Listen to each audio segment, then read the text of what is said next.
Hey, this is Sahil. You're listening to the Studio 21 Show, where I get to talk with the people designing the Bitcoin products that we use every single day.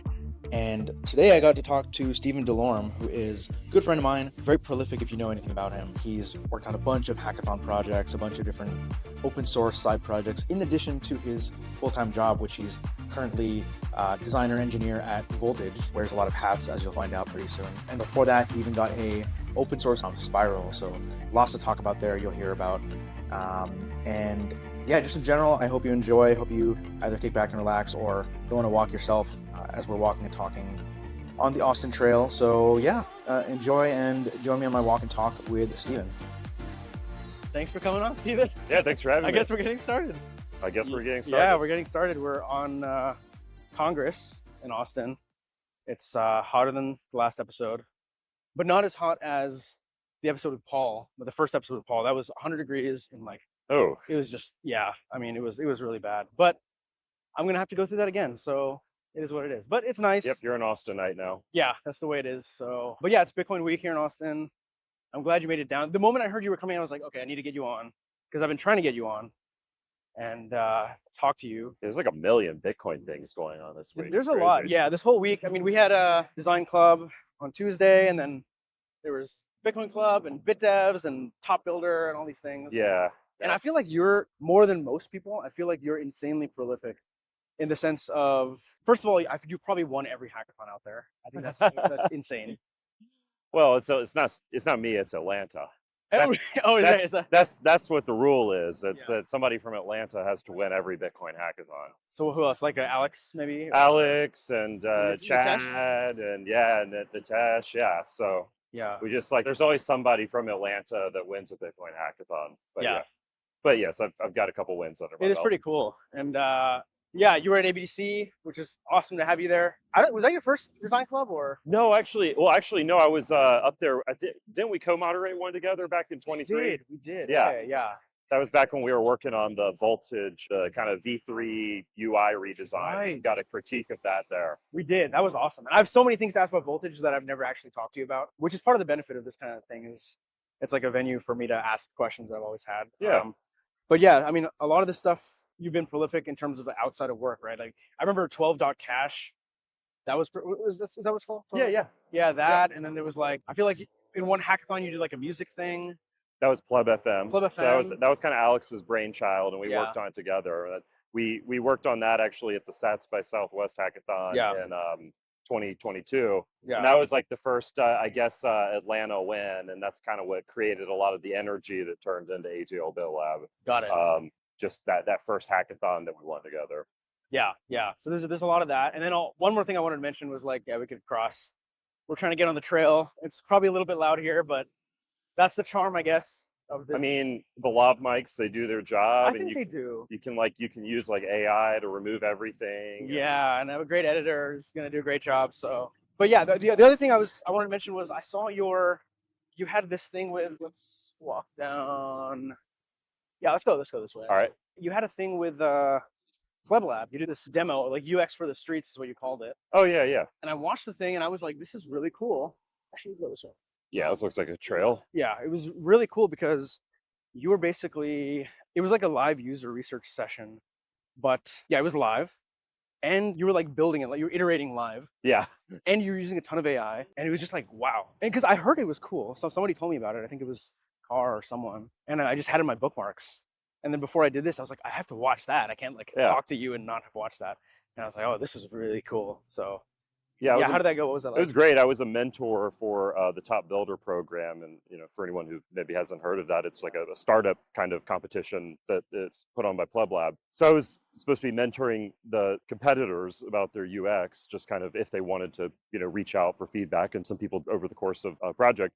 And I also agreed to kind of do a UX kind of workshop for the teams. And it's always, I don't know, I've been kind of focusing on this Bitcoin and UX and design kind of thing for a bit now. Mm-hmm. And, I guess I've seen a lot of things. I think I've seen things I think work and don't work. And I guess just one thing I've observed, I'm able to identify projects, I think now, and which stage of maturity they're in. And so you have projects that are hey, we're like an established open source project with like a lot of developers and, like funding sources and stuff like that. So that could be like a big company, or it could be like, something like BTC Pay that's got a little bit of, structure around the project.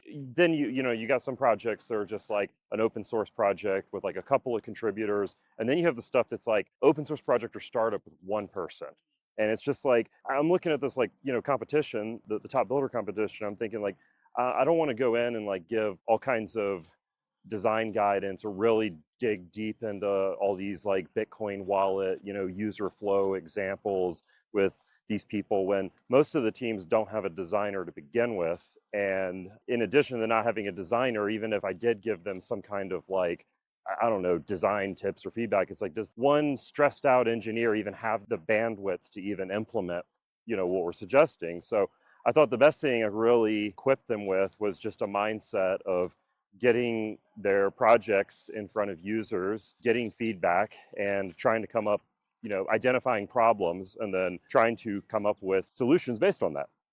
And so what we did was I wasn't sure if it was going to work or not. It was an experiment, but it did. I used Cursor Agent AI to make a simple front end user interface for an eCash wallet. I mean, there was no actual Bitcoin stuff. I just, had it make the UI to pretend like it was an eCash wallet. And I kind of put some booby traps in there of like UX booby traps that I felt like, were going to trip people up. And we just, got Carr to go through it, and I got his feedback, and he left me feedback on stuff that I just wasn't even expecting. It was like, the screen's too bright for me. I won't do it because it's not dark mode. There's no link to the developer's profile. So which is a great analogy of like how that actually works in real life. It is, yeah. Right. What I thought the problem was going to be is not what the problem ended up being. And, then we were able to, have the AI very, very quickly, iterate on it and then, put it back in front of Carr again, get some more feedback. And everything I was trying to lead them towards was like when Carr gave the feedback about wanting to see more trust in the product, like wanting to like know who made it and know where the source code is. It's like, okay, I'm going to put myself in the shoes of someone who's not a designer. Yeah. Instead of trying to stress out over how the UI should look, I should just go online, find examples of other people's UI who've solved this problem. Like, what should an intro screen to an app look like that tells you a little bit about what it does and tells you where you can find more information about it? So start finding some like free Figma files other people have done and just taking a screenshot of that, feeding that back into the AI and say, could you make it look kind of like this, but include a link to my Nostr profile, include a link to my GitHub, da-da-da-da-da. And that's just kind of like, that's, I think, just a tactic that these small teams can use. It's like, don't reinvent the wheel. Don't stress out over needing to design every page. Just find an example of something else that works and copy it. And by the way, you did all this in like 20 minutes, which if you had a little bit more time, you could have spent more time and polished it up. But like the fact that all this happened in 20 minutes. And by the way, I love that the tactic you took was at a meta level, it was very like user researchy in the sense that you thought about who your target audience was, which was, like you said, probably a solo dev who just doesn't have the time. Yeah. And so you thought of the whole presentation from that point of view, which is, I didn't even realize until right now. That's a pretty cool approach. Yeah, wanted to show up and bring value to the builders. So yeah, interesting. Okay, I feel like I'm being a very bad host because I haven't even like introed who you are or like what have you been doing. And I did a little bit of research in terms of your background and your career. I think I saw a YouTube video of you with long hair and talking about something else, talking about like oh God, I don't know, it was something. So how did you even get here? I know I saw something about Superlux, obviously Spiral and Voltage, which we'll get to, but like, oh yeah, how did you get to where you're at now? Just like design, front end, that kind of thing. Wow, long-haired Stephen. Yeah, that's never coming back. Yeah, that was interesting. Yeah, it shocks a lot of people who know me now. We go way back. Well, Superlux, that's a long way back. I mean, I basically just, I wanted to do like comic books and stuff when I was a kid.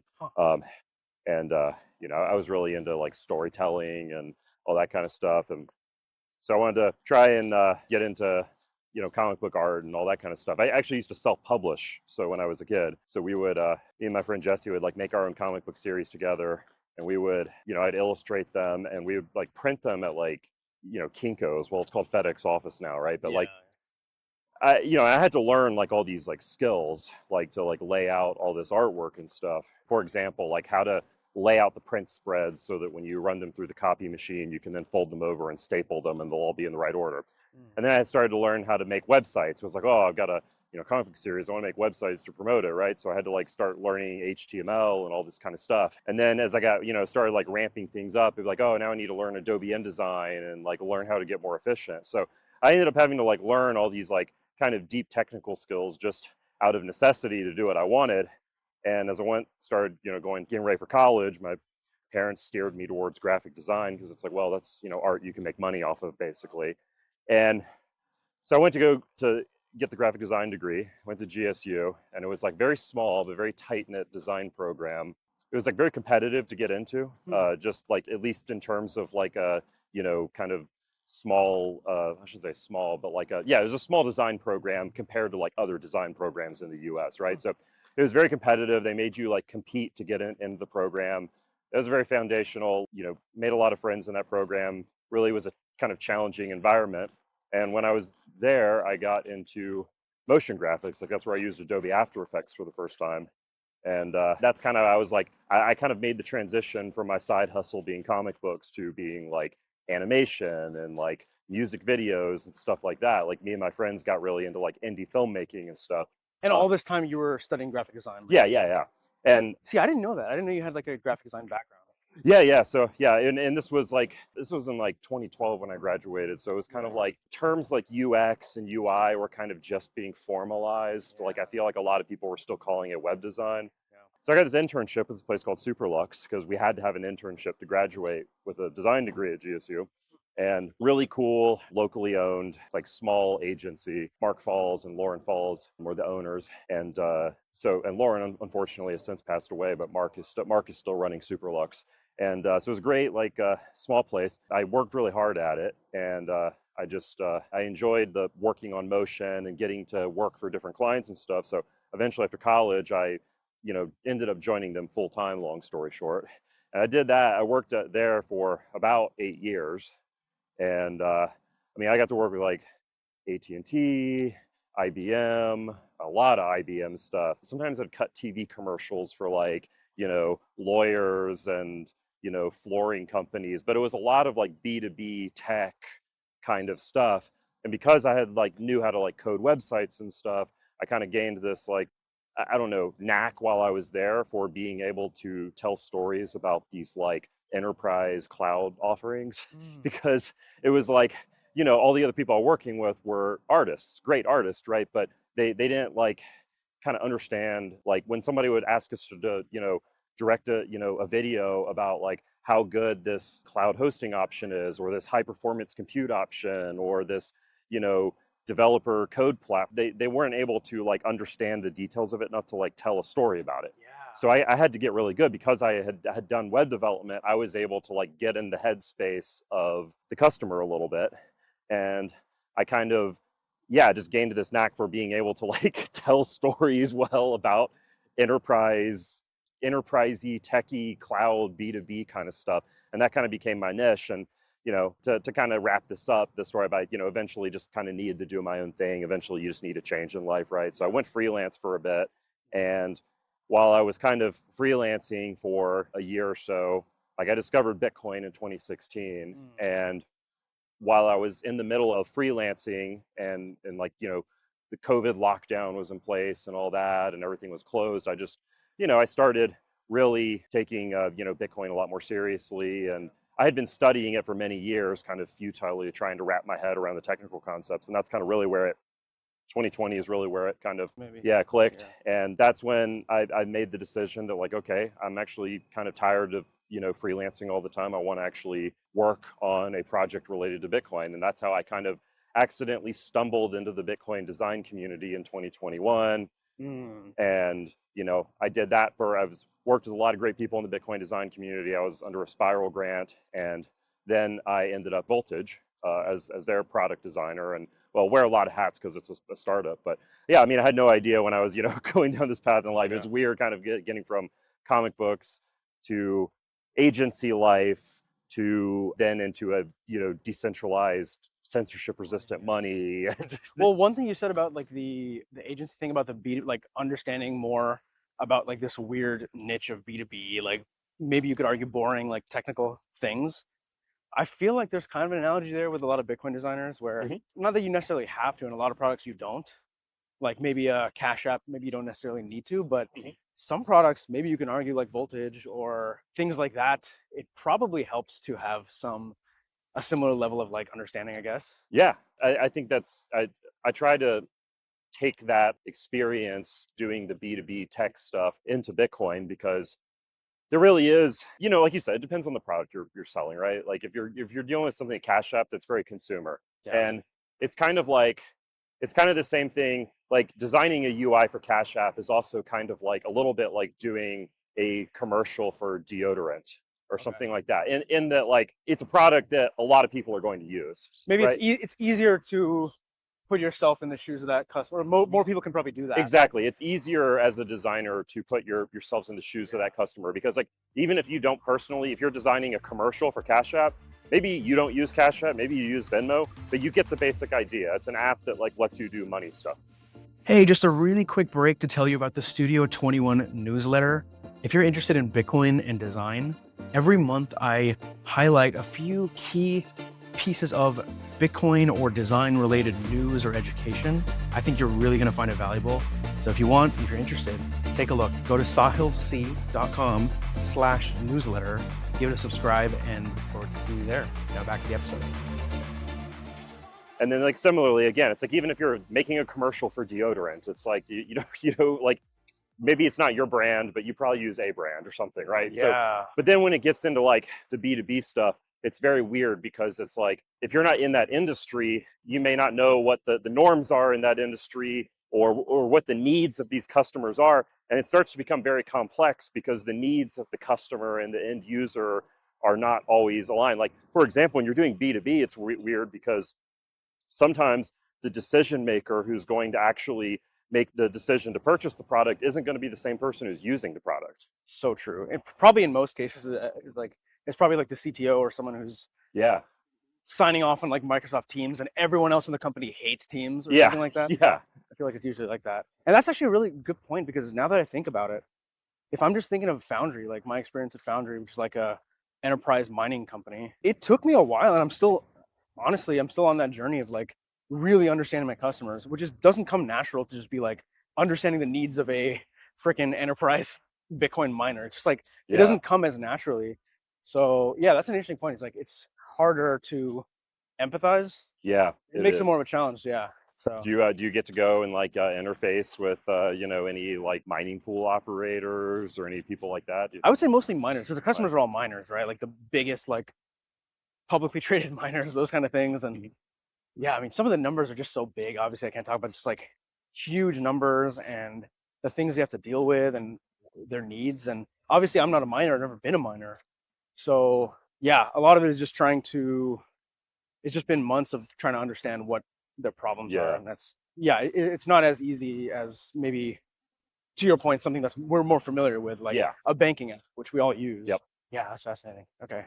Yeah, so I guess maybe the spiral side of things, I've always been curious about that because the open source side of design, we've talked about this in private a little bit. Just I've always been kind of curious / skeptical a little bit. So I'm curious, like, what was your experience there? What were like the pros and cons or like challenges maybe of getting a grant to just do like open source design work? Well, I think it was kind of untread territory, really, marginally tread territory. Like, the people who came before me were like the earliest people in the design community, or like Daniel Nord and Christophe Ono and Johns Bahari. And I mean, there's many names, but those were the kind of the three that stand out in my mind as some of the earliest designer grantees. Yeah. So like, it was this kind of new idea, I think, of like, we're going to get designers to work on Bitcoin, and the kind of like framework that the earliest members of the design community kind of hashed out was this idea that like maybe we need like a design guide, and the design guide is kind of like human interface guidelines for like how to make really good products. And there's precedent for this kind of thing, right? Like Apple has one and Google has one, and they do it because they want to make they have incentive for people to use their platforms, like their iPhones and Android phones and all that. They want developers, to be able to make really nice products that keep people on those devices. Yeah. If you're Apple, you want to sell more phones, and if you're Google, you probably want to buy more data, right? But or scrape more data, right? But I think that's the basic idea. So I think the thinking was, okay, let's do this kind of like for Bitcoin wallets. We want to make really good wallets and products that encourage self-custody in this industry. So I think it was a very good idea. I enjoyed working on the project. I focused on, basically writing content for the design guide, focused on adding Lightning support to wallets, and which I very much enjoyed. The grant process itself was, and again, this will depend on, if for anybody who's looking for a grant, this depends on who you're trying to get the grant from. But for me, it was basically just being in the design community and putting in proof of work, right? It's just showing up, volunteering, contributing for things. And then somebody suggested I apply for a grant, so I did. And then I got feedback on my grant proposal from Spiral, and tweaked some things, and then I got approved. And so it's very, very liberating, because when you do have a grant, you're treated like an adult, and you can work on the projects that you think are valuable. I mean, yeah, I got to work on a lot of great stuff during that time. Definitely, it is kind of an interesting experiment, though, because like I have seen just out there in the world, I feel like it's kind of the same thing where I was like talking about the Bitcoin UX for the streets. I feel like a lot of times these like small projects, even if there's information in the design guide that people are able to read and access for free about how to improve the UX of their self-custodial Bitcoin wallets, a lot of times there's just not enough bandwidth on these teams to implement these features, or sometimes it's just not as much interest. I think sometimes too with projects, especially if it's just like run by one developer, they're naturally just going to want to work on the things, the problems that they find the most fascinating and interesting to work on. That's not to discredit them or say that what they're doing is wrong. It's their project. They get to choose what they work on too, right? So, but it's just like, it's not like just because the information is out there, people are going to adopt it. So I think personally, what I really want to see more of, and I think there's others who would agree with me here, I really want to see more people, like designers, working directly on open source wallets, right? Like that's where I would like to see designers getting funding. I would like to see designers going to, pick a wallet and just say like, we're going to, try and find this, small problem with the wallet that, affects usability, and we're going to design a fix for it and open an issue for it and try and shepherd that fix through. Like, see if you can engage with the developers, build support. And what I say by saying start small, it's like no one wants you to come into their repo and suggest you just change everything overnight. Exactly. They want to see, but if you do a small issue and prove that you can solve a problem and work within the existing kind of framework, you can build a working relationship and all of that. And then once you have that working relationship, you can start tackling bigger usability issues. And then, maybe one day you've, completely redesigned it. I don't know. But the point is you build this working relationship, build this trust, demonstrate like results and actual value. I would really love to see that. But I think sometimes designers are a little, I don't know, what should I say, like a little scared to just go into a GitHub repo and start opening issues. And so it's a little tricky. Well, I think one example, just before we get into the issues, but like, I think could be wrong, but I feel like Carnage has worked on something, or I mean, he's worked on a bunch of stuff, but there, I'm not sure what's public or what's not, but he's definitely, I've seen him work on, I think he's been given a grant or something, right? At one point he had a grant. I think he was doing Nostr design stuff for a bit. That's what there. it was. Yeah. So I think you're right. Cause like, it almost feels like, with design specifically, it feels like you almost need a throat to choke, where it's not, it feels like with engineering or with coding, you can submit a PR and it's isolated and you just review it and it's good to go and it kind of works. It feels like with design, you need a more holistic approach, and it's much more harder, I feel like, to just go in and be like, here's the change. So you're right, it would be nice if there was a grant from someone like Spiral to be like, okay, we need to go redesign Aqua Wallet because there's nothing else like it, but the UX is just not there. Sorry, Aqua Wallet, but it's true, it's not there. I've never tried it. It's really, I mean, the principle is amazing. Liquid, Lightning interoperability, the UX is just not there. So I would love it if that was the case. So yeah, it's tricky. The projects have to be receptive to these kinds of changes in the first place, I think, and I think want these kinds of improvements and changes. But Yeah. that it takes I think a special kind of designer to be able to go in and interface with these projects directly. Yeah. That's where I'd like to see the value. Another kind of thing too is I think another place people should seriously consider is just try to make the best wallet, right? Like there needs to be like I'm almost like a little bit personally, this is just me like venting a little bit. I'm kind of personally tired of seeing like wallet designs because it's kind of like I want this stuff to be built. And I don't know, I've actually been batting around the idea of trying to work on a wallet project, but I know, me too. it's just like the thing about it is I think, how to put this, like I've been watching this interesting show on Netflix that I keep telling everybody about called The Playlist. It's a couple years old, but it's about Spotify. It's a very dramatization of like the early days of Spotify and how they started the company. And at least the way this narrative frames it, they were kind of like trying to compete with the Pirate Bay, which they kind of use to just symbolize like, pirating and torrenting in general. Yeah. And it's like, it's interesting because, the founder character in the show, he's like really hyper focused on just these really critical parts of the UX, which for him, it's that the music should be free and that the play should be instant. You should click the button and it should immediately, like music should come out immediately. There should be no visual indication like downloading song, and there should be no, lag you can hear. It should be like, a couple milliseconds and like there's no detectable lag. That was like the most critical parts of the UX for him. And it's really interesting because like it takes place in the mid 2000s and they're like struggling to explain these ideas to people, but they push forward and eventually, launch Spotify, and it's like what everyone uses for music now. And if you don't use Spotify, you use some kind of service that's like competing with them.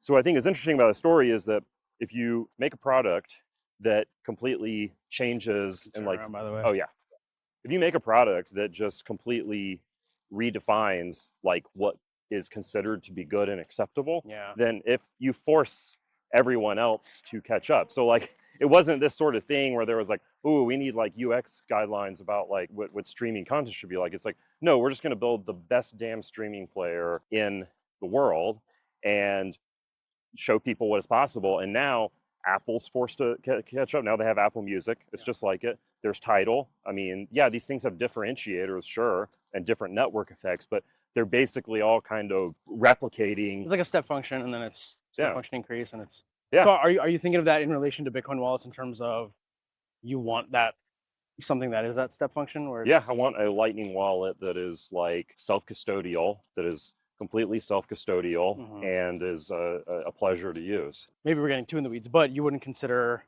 because my vision is I want a Fedimint-like wallet. Yeah. But with Liquid, which is the best federation.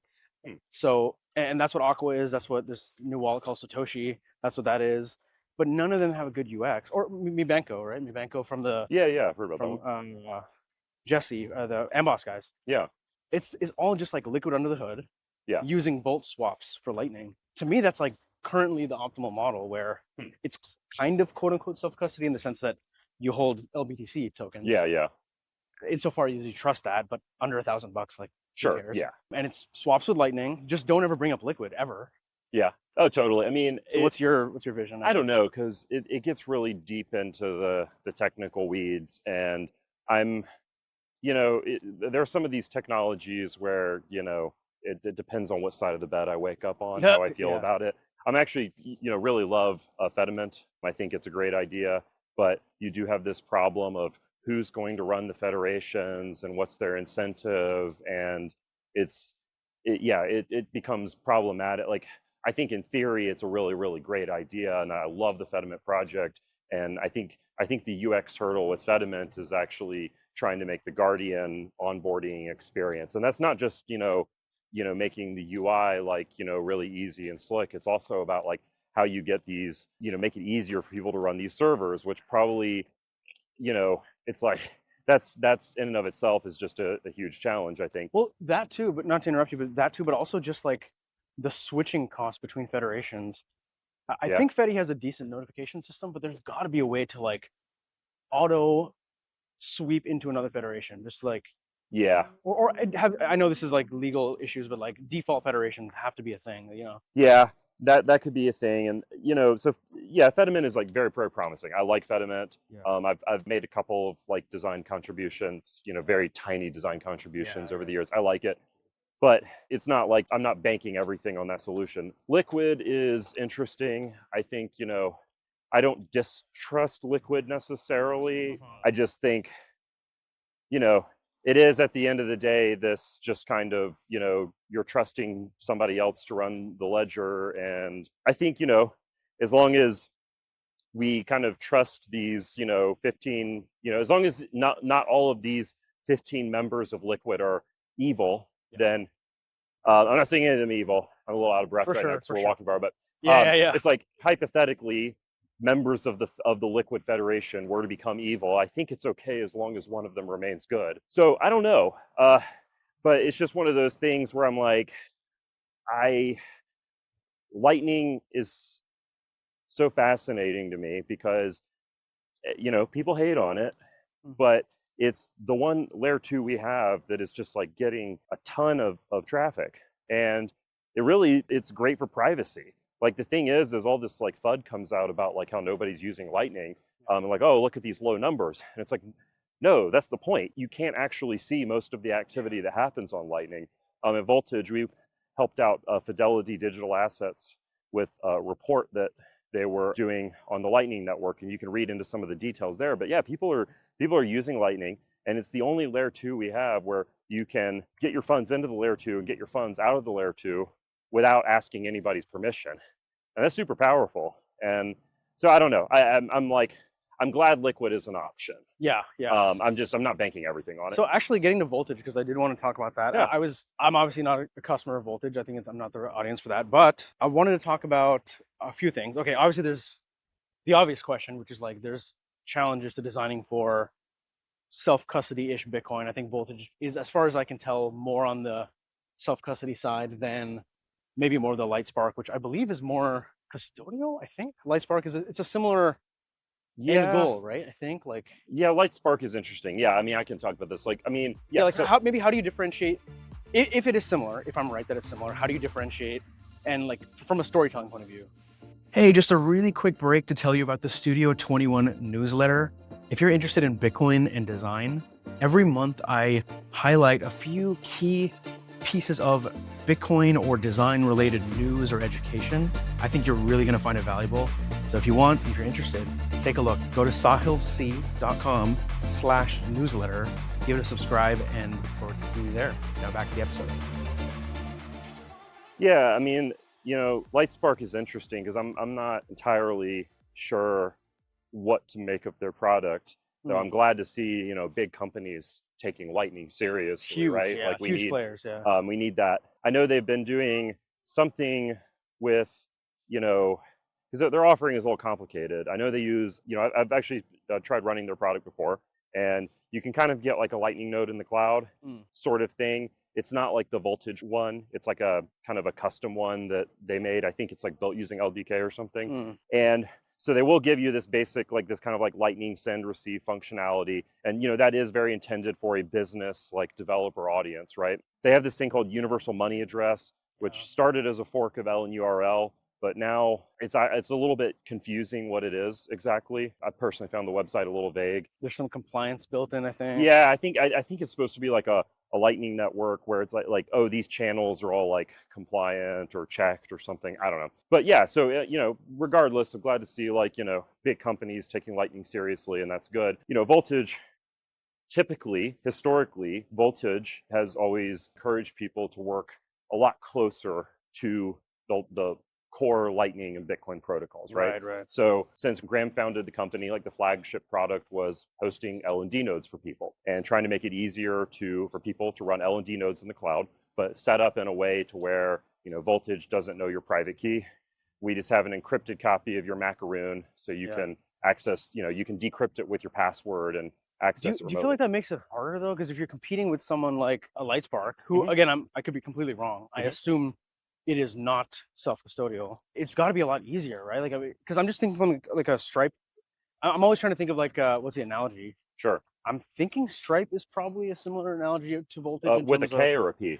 sorry, P. With P, Like yeah. in terms of like the audience or developers, Yes, that yeah, kind of thing. correct. Yeah. And I gotta say, it's changed a lot. We have a lot of customers who I would, consider to just be like, Bitcoin enthusiasts, home node runners. So the industry's changed a lot since Voltage was founded. Wow. See, what happened was when Graham originally launched this was kind of like there was PlebNet, like run your own Lightning node, and Uncle Jemmet was like the dominant narrative in the like Bitcoin maximalist headspace, I think. And a lot of people wanted to run their own nodes, from just like home enthusiasts all the way to businesses wanting to run their own nodes. That got to this problem of, okay, this is, a pain running it on a piece of hardware that we have to keep up online all the time. So with the product, the Voltage launch, it was a solution to that problem of, well, now it's just easy. You can run it in the cloud. You don't have to worry about taking care of this,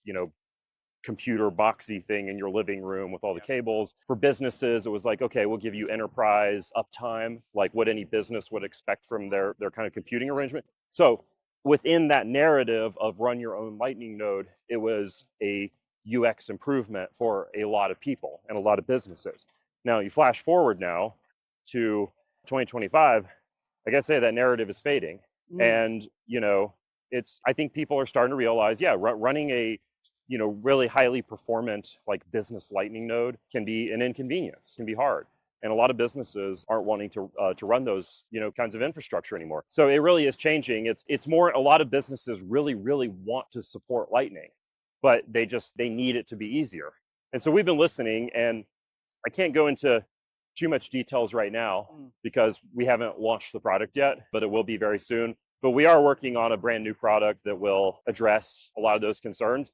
And so, like, we're going to have basically, for people who really want to operate close to the protocol, we're going to have, like L&D and Bitcoin Core and all that for the people who want to do it that way. And then for people who want a simplified way, we're going to have a more, kind of developer simplified PI. But we'll be able to talk about more of that later. Yeah, maybe we do round 2. Yeah. That'll be fun. Maybe in Vegas. I don't know. Yeah. I'm assuming you're going to Vegas. Yeah, I'm going to be at Vegas. Okay, cool. So maybe then. Okay, so we don't have a ton of time because we are getting to the happy hour for Bitcoin Takeover. I'm really excited about that. But I selfishly kind of wanted to nerd out about something with you, which is you code a lot. You're in code all the time. Like you said, you wear many hats at Voltage. I'm assuming at Spiral, maybe in the past, but like I have a CS background from college, like way back in the day. Okay. I really never touch code, like ever. But I feel like we're getting into this world where it's so much more accessible to pretty much anyone. Yeah. As you showed in your UX for the Streets workshop. So I guess I just want to think through, again, selfishly for myself, is like, where do you start with this stuff? I've played with V0 and Replit and all these things. If you're talking to a designer who's not familiar with code, first of all, would you recommend it as like, in the sense of we're all builders now, should we do that? Yes or no? And then where do you start, I guess? Yeah, what do you think? Yeah, great question. I don't know. I'll think out loud for a bit. I mean, I think, for me, just speaking from my own experience, this comes a little easier to me because I was, kind of forced to learn HTML and CSS and JavaScript because when I first started building websites, we didn't have all the great like infrastructure and tooling and site builders and all that. Like there were site builders, they just sucked. They didn't beat my bar for quality. So I was kind of forced to learn these skills. And so they're very, very like burned into my mind now. And I got good at problem solving, right? More importantly, I don't consider myself like I don't remember everything in JavaScript or HTML, CSS. I had to get really good at problem solving on my own and figuring out what types of problems, indicate which sort of symptoms when you're working on a project. So anyways, I just got good at problem solving. And so for me, when I'm like vibe coding with an AI, it's a little having that, kind of knowledge to fall back on of just like understanding what sorts of problems and how to find the solutions to things are a little easier for me. Having said that, where to start? I think the best place to start might just be, I'd probably just say download, some of these AI tools and just start using them. Because I'm even just thinking of what to build. And maybe that sounds stupid because we all have ideas.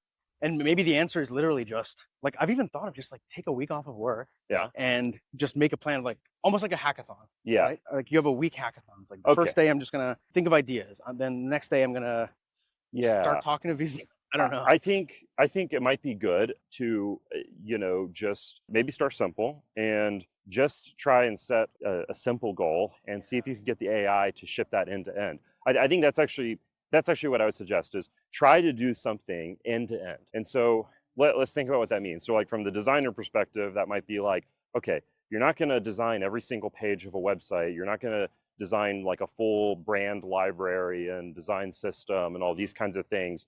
Just make one square marketing graphic, right? And make it look really nice. Make it look like a design that, you're try your best to make it a square marketing graphic that you're happy with the way it looks. So, trying to build a product or a code thing with AI, it's like, okay, we're not going to try and build a full product that requires like all this infrastructure and user preferences and this, that, and the other. We're just going to be like, I want to make a silly website that, tells me a random joke about Bitcoin every time I go to the web page. Yeah. Maybe like that's like a super bare bones product. It could be like, there's 10 random jokes about Bitcoin, or you can do whatever you want. It doesn't have to do, you make it whatever you want. But the point is just like, keep it simple. Don't overwhelm yourself with too many things and just, that you're going to have to build. Yeah, and just see if you can get the AI to build it for you. And, just practice writing a prompt, seeing if it builds it. And then once it gives it to you, it's like, okay, good, except I don't like this, and that. Or could you change it to, make it more like this? And just watch as it changes your code for you. And so if you keep doing that, eventually you're going to end up with this little page that delivers you 10 possible jokes. And you're like, I've done something end to end. And actually, not to derail you, but I think this was last ABDC, not this one, but the one before that, Austin Bitcoin Design Club. There was a couple tweets that I put side by side where one person, I think it was Fonz on Twitter, he was like, my workflow is now changed where it's, I'm forgetting what he said, but it was something like, I start in Figma just to get the rough going, like to get it started. Yeah. And then I jump into higher fidelity tools, like just directly into code. And then the other person said the other way around. They were like, I actually start in V0 to get like a rough prototype going. And then for the finer details, I go to Figma. So do you feel one way or the other, or it's just... Oh, wow. Depends? Well, that's interesting. There's different, that reminds me of this old article I read on A List Apart, where this web designer was talking about how they just designed their sites all in code because it was like, well, when you think about content hierarchy, why are you building the content hierarchy of your website in a Microsoft Word document? Just if you want a bulleted list, just put that in the HTML as a bulleted list. And then, so anyways, it's a really extreme take, but here's where I don't know what, those people necessarily and like what their backgrounds are. Yeah. But one thing I've realized is that if I really need to just do a proof of concept for some kind of front end thing, I can ask the AI, I can say, I want these features, I want it to look kind of like this. Just say like, give it a clean modern UI, use something like a UI kit like ShadUN, put it in dark mode, put the navigation in a header at the top. And it knows how to do that and make it look good. And the reason it knows how to do that is because a lot of these basic navigation things have already been solved. Yeah, you don't have to reinvent the wheel for some of these things, right? Yeah. A lot of times it's just like a sidebar or, a drop down in the header. And so like there's UI kits out there that like solve a lot of these problems already. And so a lot of times... And not to interrupt you, but like even as designers, a lot of the times it's not that we're doing that work anyway. Like even designers are just using like Untitled UI or something, it's like, it's a UI kit. It's not like we're building it from scratch. Yeah. That's not the hard part. Yeah, that's exactly.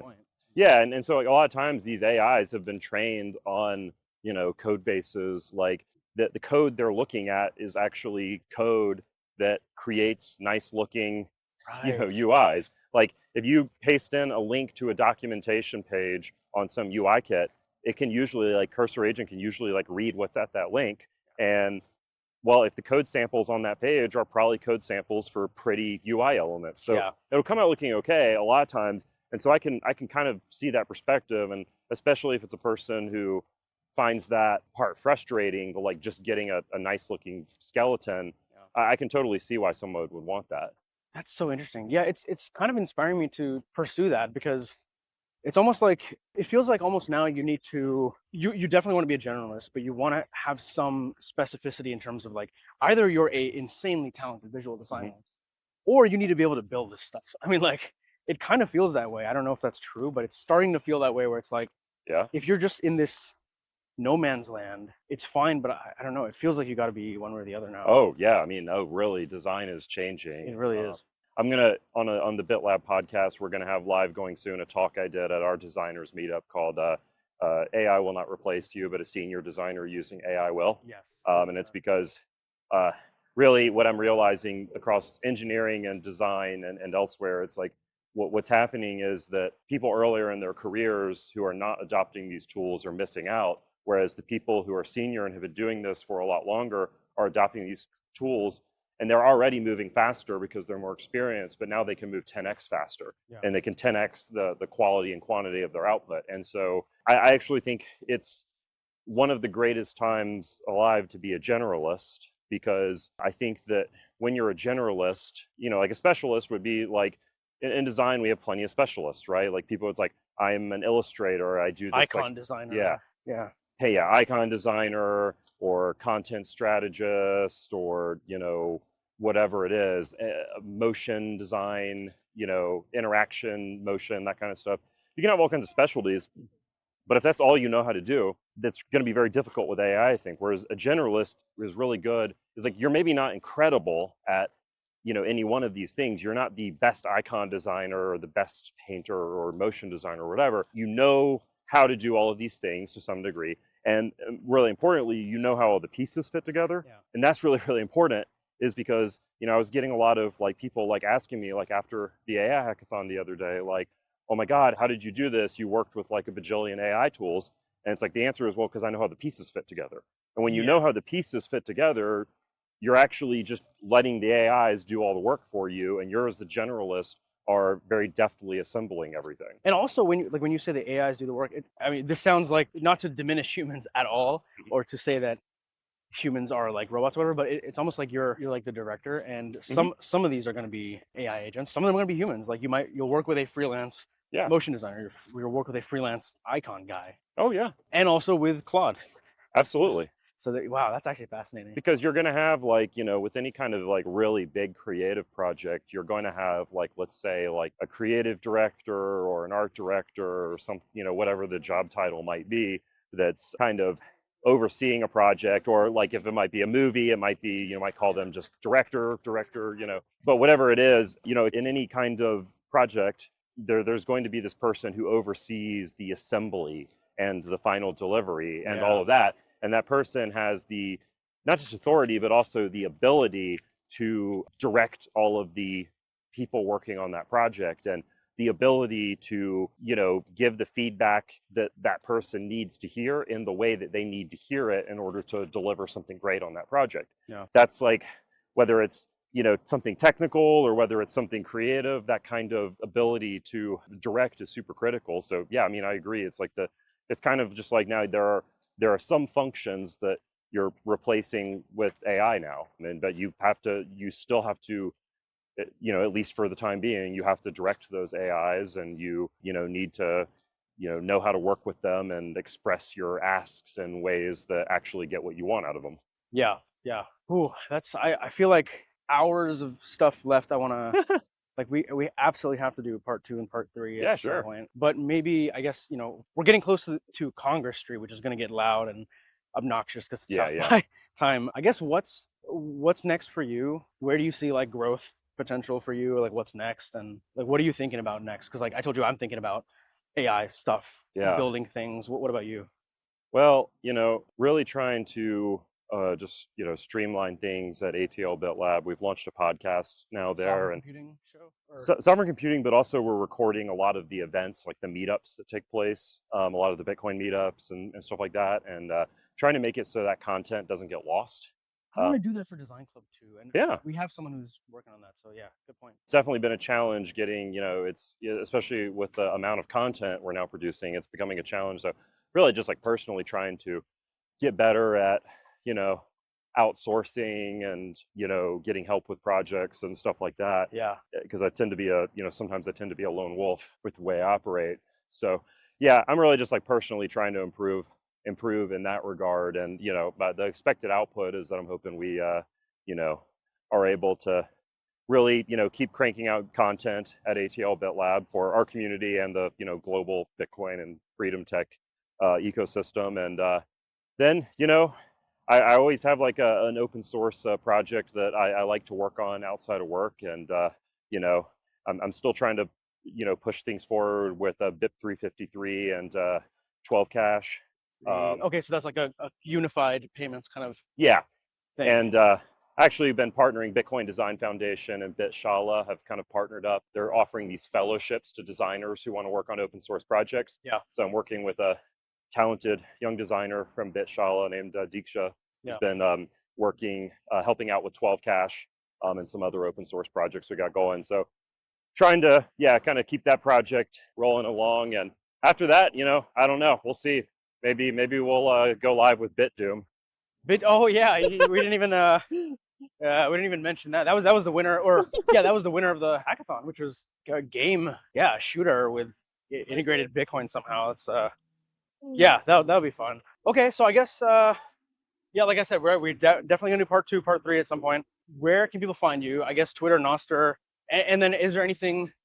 Not that I have like a lot of listeners, but anyone listening, if they want to help you out in some way or just kind of reach out to you? Yeah, sure. My website is, it's an annoying top-level domain hack, d.elor.me. It's my last name. But yeah, probably the easier way to find me is just I'm Stephen DeLorme on Twitter, and on Nostr, I'm probably Stephen at vlt.ge, I think is my NIP5. Nice.